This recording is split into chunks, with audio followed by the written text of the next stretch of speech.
Cultura Geral. Apoio Cultural. Faculdades Milton Campos. Venha ser referência. Estude com quem já é.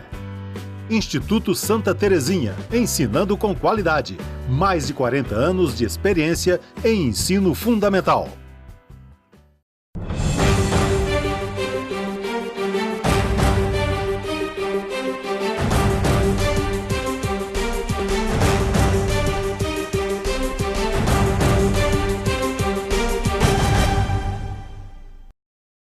Olá, tudo bem? Sejam todos muito bem-vindos aqui ao Cultura Geral. Hoje, nós vamos tratar, como prometido ontem, de mais uma pauta referente às mulheres. Nós teremos esse mês inteiro, de pautas específicas também, em comemoração ao mês da mulher. Hoje a gente vai tratar da mulher e a deficiência, Como é que a mulher deficiente ela está dentro desse corpo social que a gente tem vivido. A gente vai tratar aqui de vários assuntos relacionados ao desenvolvimento humano, profissional, a violência sexual contra as mulheres, todo tipo de agressão que as mulheres com deficiência também podem sofrer e também as conquistas, Vamos falar também das perspectivas que as mulheres têm e podem ter daqui para frente com relação ao desenvolvimento humano já com essas deficiências. Sejam todos muito bem-vindos nessa sala de bate-papo. Cultura Geral é um programa diversificado mesmo, a gente tenta fazer aqui todos os dias e nessas datas especiais pautas e assuntos que são pertinentes à sociedade brasileira. Normalmente aqueles assuntos que não são vistos ou até desejados nas grandes mídias, Mas a gente tenta fazer aqui aquilo que é mais importante para a sociedade e para a comunidade. Sejam todos muito bem-vindos e a gente está recebendo hoje a doutora Ana Lúcia aqui para a gente poder tratar desse assunto. Doutora, seja muito bem-vinda, é um prazer te receber. É uma honra para a Cultura Geral, para a TV Banqueta, para a gente aqui de Nova Lima receber você no programa, que está envolvida diretamente com as pessoas com deficiência, num projeto de inclusão. E é muito importante a gente tratar desse assunto, e principalmente os assuntos relacionados à mulher e à mulher com deficiência. Seja muito bem-vindo. Sim, muito obrigada. Eu que agradeço pelo convite e também pelo tema, o escolhido brilhante tema, que é uma mulher com deficiência, que sofre dupla discriminação. Doutora Ana Lúcia, como é que a gente pode enxergar a mulher com deficiência na nossa sociedade brasileira? A mulher com deficiência na sociedade brasileira, nós temos duas visões, que é a visão médica, que é a visão antes da década de 70, lá pela década de 70, que é a visão que mudou, foi hoje que nós temos uma visão social da pessoa com deficiência.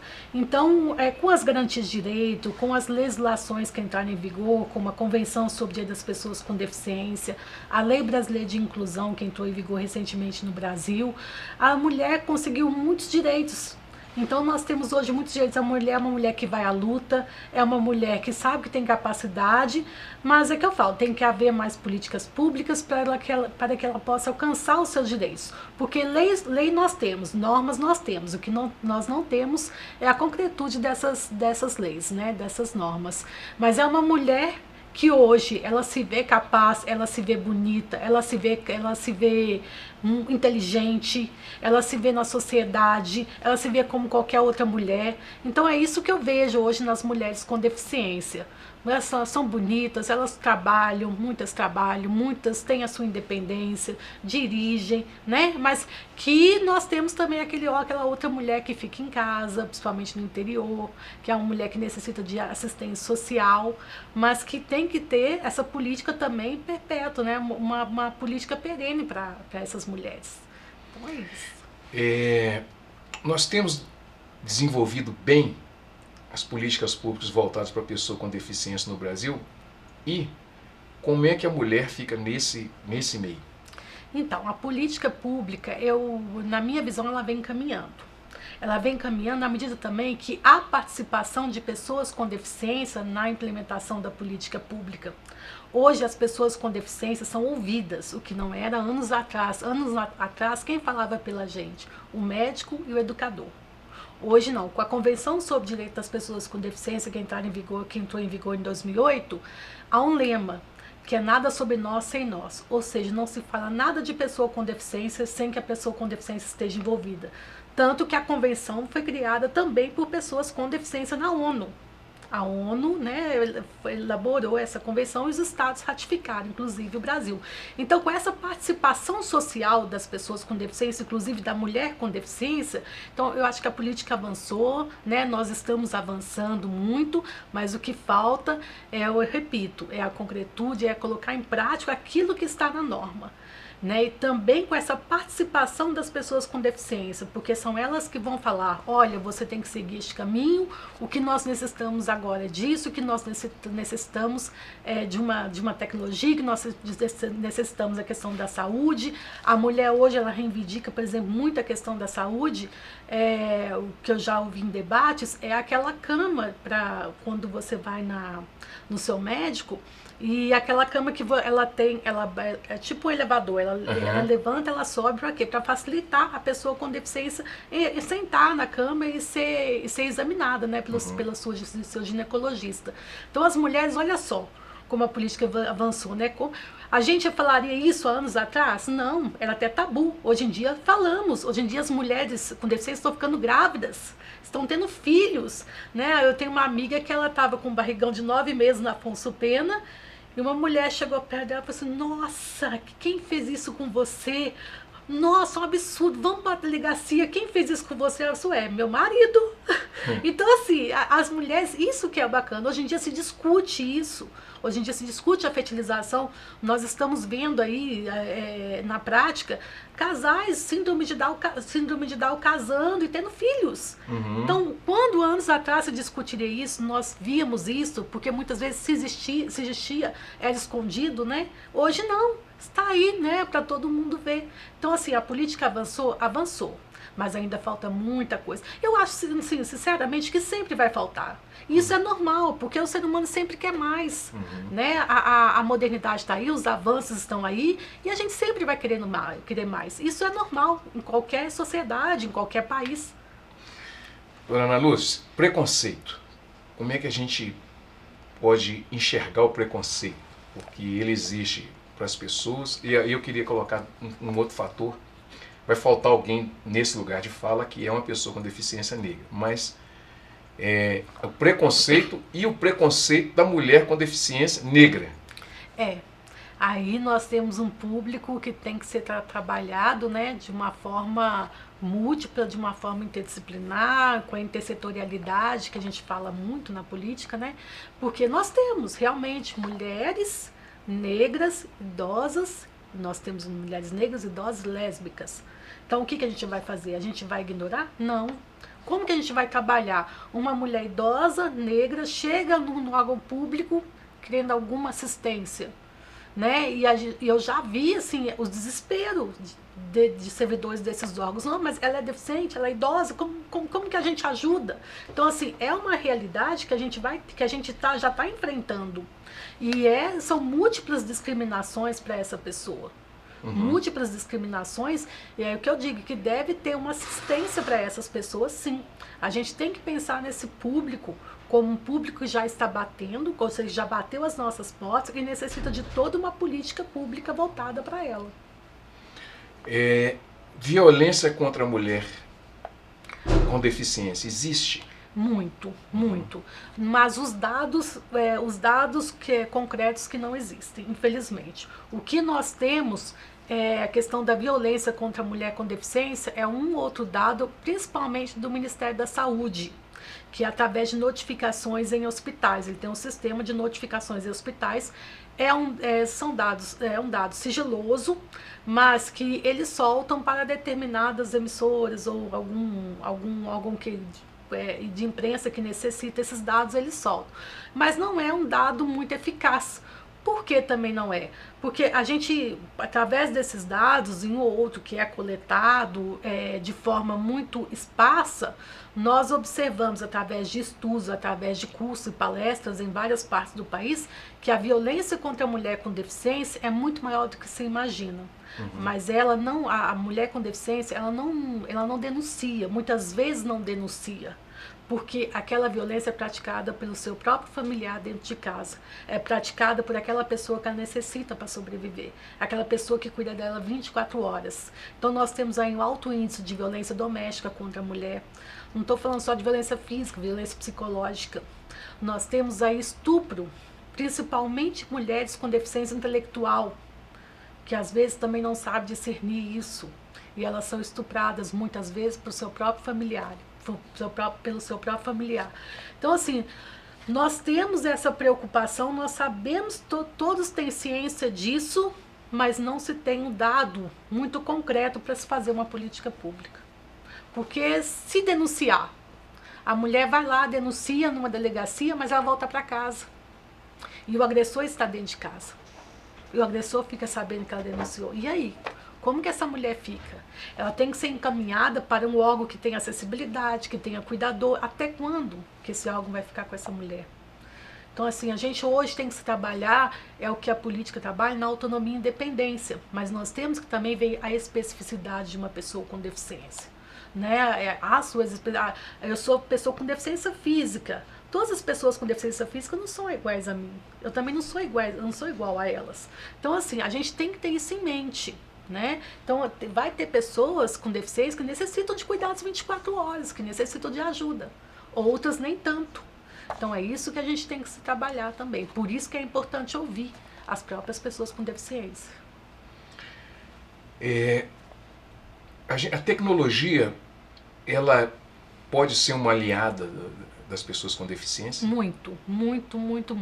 Hoje, com a medicina, tudo melhorou, né? Com as tecnologias assistivas também, elas ajudaram bastante essa autonomia e independência. Hoje nós temos, por exemplo, as cadeiras de rodas motorizadas mais potentes. Nós temos várias. Você vai em eventos que tem empresas que cuidam de cadeira de rodas, você vê cadeira de rodas, você segura com uma mão, segura com o dedo. Então, assim, aí você vê hoje, para a pessoa com deficiência visual, aquela bengala em que avisa, há um som quando ele chega perto de algum obstáculo. Então, isso é independência.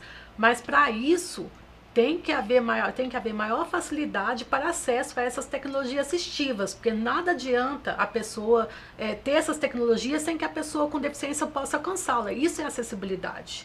A acessibilidade é a pessoa com deficiência alcançar aquela tecnologia assistiva. Eu mesma comprei uma cadeira de rodas para mim através de um programa do Banco do Brasil, de crédito, que chama BB Acessibilidade, que os juros é 0,45%. Então, assim, mas eu trabalho, eu tenho meu dinheiro, eu pude ir lá fazer um financiamento e comprar. Aí eu pergunto, o Estado iria me dar aquela cadeira específica, importada, que eu fui numa terapeuta ocupacional, ela me examinou, a cadeira estava sob medida para mim? Não, ele não ia me dar. O Estado não ia me dar uma cadeira daquela. Então eu tive que ir fazer o financiamento para comprar uma cadeira de rodas que eu necessitava, de acordo com as minhas possibilidades. Isso está disponível, doutor, nos bancos públicos? Só o Banco do Brasil que tem esse projeto, esse financiamento. É só o Banco do Brasil. É uma linha de crédito, chama BB Acessibilidade. Então as pessoas vão lá, qualquer tipo de deficiência, elas podem levar uma nota fiscal, um orçamento, eles fazem lá na hora um simulado de financiamento para vocês. Então eu dividi o meu, foram 2 anos, ou mais de 2 anos que eu paguei. Então eu fui pagando por mês. E é simples, ela aceitou, faz a simulação, aceitou, assina, vai na loja, compra, o Banco do Brasil já paga diretamente a empresa. Então é muito simples, e isso facilita demais a nossa vida, né? A tecnologia facilita. Bom, deixa eu fazer um intervalinho, vamos fazer um intervalinho, daqui a pouquinho a gente volta com mais cultura geral, esse papo está super interessante.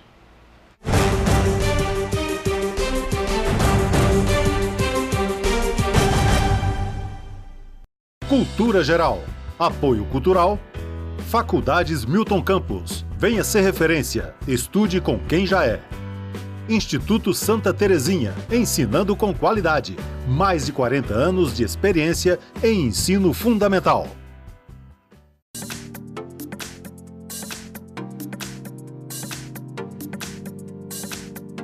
Em comemoração ao Dia Internacional da Mulher, a Secretaria de Desenvolvimento Social, por meio da Assessoria de Políticas Públicas, preparou uma programação para todo o mês de março.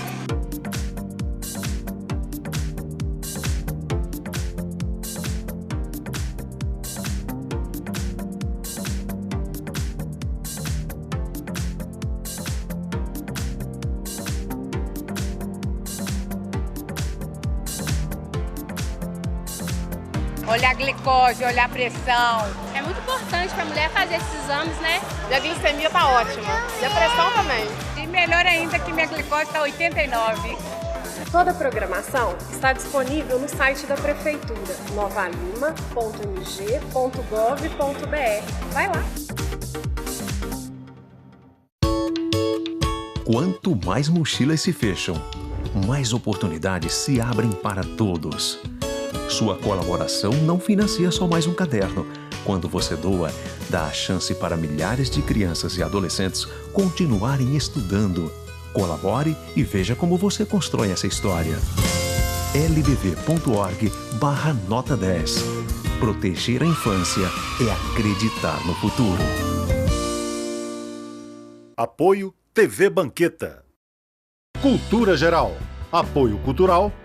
Faculdades Milton Campos. Venha ser referência. Estude com quem já é. Instituto Santa Terezinha. Ensinando com qualidade. Mais de 40 anos de experiência em ensino fundamental.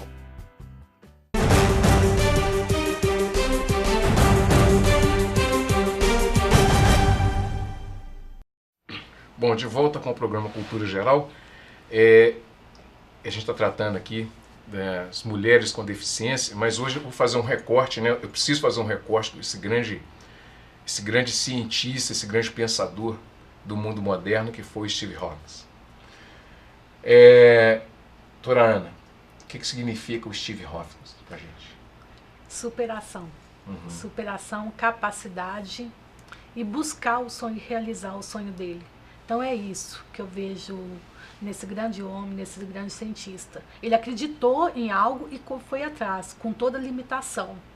Mas também, aí eu insisto, ele teve uma política que o ajudou, né, a conquistar tudo isso. Mas, mais do que a política, ele acreditou nele. Ele foi atrás, ele teve capacidade para isso. Né? Ele acreditou no sonho dele, acreditou que algo poderia até melhorar na humanidade.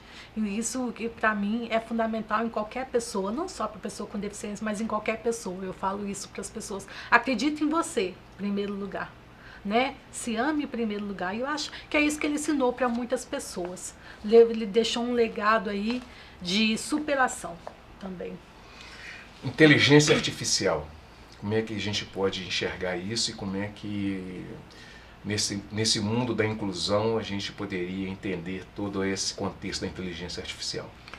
Isso é algo assim muito específico, né, de conhecedores, de pessoas especialistas, mas como a tecnologia, eu não duvido de nada. Então, acho que isso vai poder ajudar muitas pessoas com deficiência, até mesmo a própria questão neurológica, né? Tem muitas pessoas com deficiência aí, cujos problemas são neurológicos. E aí eu entro até numa seara que é a nossa realidade hoje, que é a questão das células-tronco. Hoje o estudo está ajudando demais muitas pessoas com deficiência, paraplégicos andando. Nós temos hoje pesquisas com autismo, em que há hoje um tratamento para a pessoa com autismo e cujos resultados estão sendo magníficos, né? Só que a gente não sabe qual que é a consequência disso. Então, assim, ainda há um estudo grande, assim como a inteligência artificial, mas ainda há um estudo grande, mas já a questão da célula-tronco já está batendo nas portas, já está aí, já estão fazendo toda uma experiência, um procedimento em relação a isso, as pessoas com deficiência. A gente está vendo resultados. Isso é muito bom. São médicos que estão empenhados nisso, em trabalhar com isso. E eu falo que eu não duvido nada. Tecnologia eu não duvido nada. O homem é muito inteligente, né? E vai conseguir muito mais. Eu vou fazer uns recortes pequenininhos. Coragem. Coragem é o que todo mundo deve ter. Coragem é o que a pessoa com deficiência tem que ter todo dia que levanta da cama. Eu falo isso, é coragem, é coragem. Porque você, como eu falo, acessibilidade hoje é um direito fundamental para a pessoa com deficiência, é o direito mais importante. E se você não tiver coragem na hora que você levantar da cama, meu filho, você sai de casa sem acessibilidade, às vezes você vai para o mercado de trabalho, pega o ônibus sem acessibilidade, chega no trabalho sem acessibilidade e volta para casa. Isso todo dia tem que ter muita coragem. Medo tem algum? Medo Tem, todo mundo tem, né? E medo, eu vi até um dia uma palestra do Karmal, Leandro Karmal, né, o historiador que eu amo, ele fala que o medo é importante. E o medo, todo mundo tem que ter medo mesmo, mas você tem que saber superar aquele medo. Eu, por exemplo, eu tenho muito medo da minha velhice. Eu tenho muito medo de como será uma pessoa com deficiência na Lúcia com deficiência idosa. O que será de mim na Lúcia com deficiência idosa? Esse, por exemplo, é meu medo. Cada um tem seu medo, né? Todos temos. Mas isso é algo que eu sei que eu tenho que ultrapassar esse medo. Eu sei que eu tenho que deixar de lado. Mas é importante porque eu luto. É por causa desse medo que eu luto hoje na vida. Também, né? Luto por ele também. Capacidade. Capacidade. É o que as pessoas têm que acreditar nas outras pessoas, na capacidade antes de julgar. Aquela pessoa, ela é capaz, ela tem capacidade antes de julgar, principalmente no mercado de trabalho. A gente vê muito isso. Às vezes o empregador não contrata porque não acredita naquela capacidade da pessoa com deficiência. Nós temos uma limitação? Temos. Mas a gente desenvolve outras possibilidades que podem nos ajudar, né? Tem tecnologias hoje que podem nos ajudar. Então a capacidade é o que as pessoas têm que acreditar nas outras pessoas. Empreender com a pessoa, empreender e ser deficiente, essas duas coisas são dois desafios, né?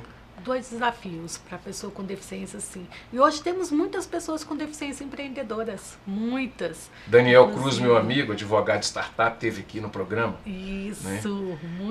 muitas pessoas com empreendedoras. E com capacidade de desenvolver assim, coisas que não se sabiam, não se falavam. É o que eu falo da tecnologia, né? São pessoas que de alguma maneira tiveram dificuldade em entrar no mercado de trabalho e decidiram investir nelas mesmas. Né? Eu tenho um escritório de advocacia, então a gente sabe como que é duro. Também é uma forma de empreendedorismo, né? Você trabalhar para você, para aquilo que você acredita. Então, assim, é algo que também ajuda muito a pessoa com deficiência na sua própria independência e autonomia também. O que nós temos que pensar e de que forma nós temos que ver a pessoa com deficiência? Olha, nós temos que ver a pessoa com deficiência, uma pessoa que só tem limitação. Como qualquer outra tem. Tem gente que tem medo de altura, tem gente que tem medo de escuro. A pessoa com deficiência tem uma limitação de natureza física, mental, intelectual ou sensorial. Né, que interação com diversas barreiras, ela não consegue alcançar, ou consegue ou não alcançar aquela igualdade com as demais pessoas. Então, se ela tiver uma barreira, ela não vai conseguir o mesmo nível de igualdade com as demais pessoas mesmo. E isso também entra a acessibilidade atitudinal. O que é acessibilidade atitudinal? É o respeito, é como você encara aquela pessoa com a limitação. Qual é o seu modo de ver aquela pessoa com limitação, o respeito. Eu até dou um exemplo. Por exemplo, você vai no restaurante com acessibilidade magnífica, com rampa. A rampa é tranquila, não é íngreme. Aí você vai no banheiro todo adaptado, um banheiro ótimo. Você pode fazer o 360 graus na cadeira de rodas. Tudo com independência e autonomia. Na hora que você vai pedir um prato, o garçom pergunta para quem? Para aquele companheiro, alguém que está com você. Ele não pergunta para você, né? Então, assim, isso também é acessibilidade atitudinal. É você ter o respeito à pessoa com deficiência. É você poder perguntar, é você saber que aquela pessoa só tem uma limitação, nada mais. Aquela pessoa consegue fazer o que qualquer pessoa consegue. Tem muitos aí que pulam, né, como é que fala? Desce faz rapel. Rapel. Então, tem gente aqui que pula de paraquedas. Entendeu? É isso, gente. As tecnologias estão aí para isso. E é isso. É você acreditar, é você naquela pessoa, naquela capacidade. E você ter aquela acessibilidade atitudinal também. O respeito com aquela pessoa. Por isso que a gente falou de pessoa com deficiência. Né? Eu não quero que você não me veja uma pessoa com deficiência. Por exemplo, eu quando cheguei aqui, a gente sabe que lá no Nova Lima tem muitas ruas íngremes, né? Bastante. Então, assim, normal, né? Tem normal, porque vai implodir também não dá. Aí o que foi? O rapaz aqui da emissora, ele foi lá e me ajudou. Quer dizer, se ele não me visse como pessoa com deficiência, ela que desce sozinha, não, ele foi lá e me ajudou. Eu quero ser vista como uma pessoa com deficiência, mas eu quero ser vista uma pessoa com deficiência com uma limitação. Só isso. Assim como você tem medo, se você tiver medo de escuro, vão te trancar num lugar fechado e vão apagar a luz, você vai gritar. Você pode até morrer ali dentro. Né? É uma limitação que a pessoa tem, que ela só precisa de uma ajuda, pode ser humana, pode ser tecnológica. Antes de perguntar sobre família e pessoa com deficiência, eu queria te perguntar o que significa o Estatuto da Pessoa com Deficiência. O Estatuto é a lei, ou Lei Brasileira de Inclusão, Isso. né? Ela é como se essa lei regulamentasse a Convenção sobre o Direito das Pessoas com Deficiência, que entrou em vigor no Brasil em 2008, trazendo várias normas de natureza social, cultural, política. Então, ela traz essas normas e vem a lei brasileira, como a convenção, ela foi criada pela ONU. A ONU mandou para os países que quiserem ratificar. O Brasil ratificou. Só que a convenção é uma só para todos os países. A nossa realidade é diferente da Espanha, é diferente da Inglaterra.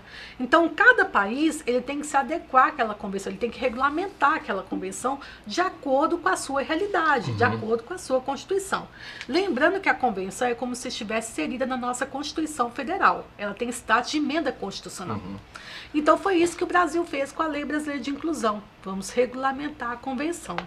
Então, eles sentaram, os legisladores, né? Eles sentaram com pessoas com deficiência e falaram como que vocês querem a questão da saúde, da educação, do lazer, da participação política. Então, nós temos diversos transporte, nós temos diversos direitos muito modernos. Nós temos direitos muito modernos na Lei Brasileira de Inclusão. E temos também normas que dependerão de regulamentação também. Então, ainda não foram regulamentadas. Temos também normas para dados, que é para ter dados de número de pessoas com deficiência, quem são as pessoas com deficiência, onde elas vivem, quanto elas recebem, que ainda também não foi regulamentado.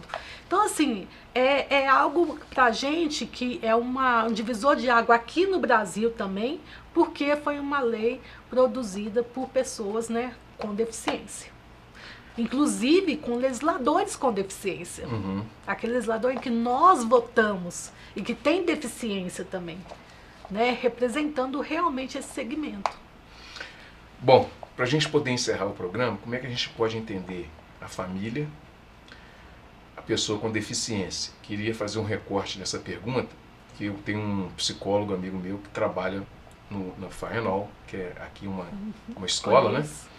E trabalho com pessoas com limitações, e ele falou, nós fizemos algumas pautas no rádio, e ele falava comigo assim: todos nós temos deficiência.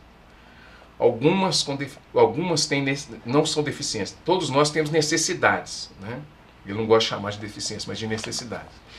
Algumas necessidades são mais aparentes do que as outras, né? Você tem, falou comigo, você tem algumas necessidades, algumas deficiências também, só que elas não são aparentes, né? E tem pessoas que elas são aparentes. Então eu trato naturalmente isso aqui, quando ele falou comigo. Como é que a gente enquadra todo esse contexto na família da pessoa com deficiência? Que às vezes a pessoa ela mesma tem o preconceito, né? Ela mesma não consegue dar aquele primeiro passo de acreditar que pode mais, aquela pessoa pode mais, que ela pode encorajar essa pessoa mais, e que não tem nada de demais naquilo ali. O que tem ali é um ser humano, uma pessoa que precisa de carinho e atenção e de força para seguir em frente. Isso. Aí nós tocamos nós entramos numa seara que é a questão da proteção também, né?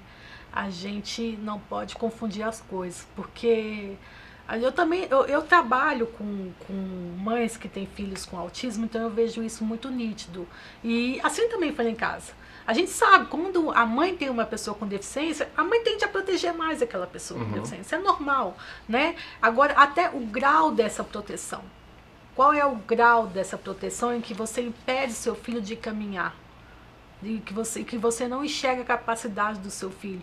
Eu vejo muitos casos de mães que não querem que os filhos trabalhem. E um dia uma mãe falou para mim, ela numa palestra que eu dei, assim, ficou muito, até hoje eu lembro disso, ela falou assim, não é que eu não quero que meu filho trabalhe, doutora. Engano seu, eu quero que meu filho trabalhe, eu só não quero que ele sofra discriminação, que eu sei que a partir do dia que ele sair de casa, ele não tiver eu segurando a mão dele, ele vai sofrer discriminação. Mas aí eu pergunto, é a vida, né? Agora você tem que ensinar ele a superar também essa discriminação. Então a gente tem que se perguntar também, até onde vai essa proteção? Assim como tem violência dentro de casa pela própria família, nós temos também pais protetores até demais. Então nós temos, o que eu falo, muitos pais colocam os filhos no psicólogo. Eu acho que os psicólogos me deixam chamar família, muitos chamam, né? Não é só aquela pessoa com deficiência, é a família daquela pessoa com deficiência que deve ser tratada. Minha mãe, quando aos 12 anos de idade, que a minha doença surgiu como um foguete, e aí foi me deformando, ela levou na psicóloga. O erro da psicóloga foi, chama sua mãe. O erro dela foi esse, não chamou minha mãe. Né? E aí tem a proteção. Então é algo que tem que ser muito trabalhado, hoje é muito trabalhado através das associações. Nós temos aí associações que são representantes de várias... De pessoas com deficiência física, intelectual, sensorial e mental, que eles ajudam muito nisso, através de cursos, palestras, rodas de conversa. Então, nessa associação que eu trabalho, que eu sou assessora jurídica, tem muito isso, é roda de conversas. E aí um dia eu achei muito interessante, foi uma neurologista e psicóloga, a doutora Matilde, e ela falando sobre as mães que não deixam os pais darem banho nos filhos, porque elas querem dar banho no filho. Aí o pai dá do jeito dele, filhinho. E ela falou isso mesmo, filhinho, ó, faz como papai, lava o cabelo.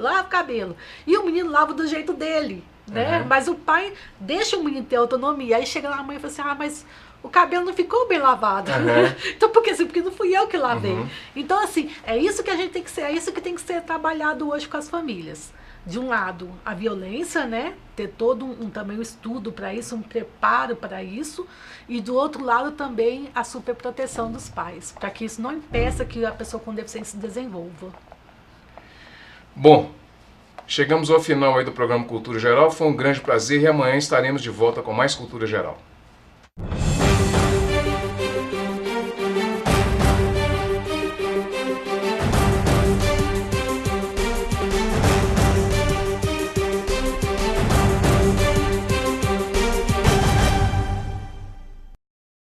Cultura Geral. Apoio Cultural. Faculdades Milton Campos. Venha ser referência. Estude com quem já é. Instituto Santa Terezinha. Ensinando com qualidade. Mais de 40 anos de experiência em ensino fundamental.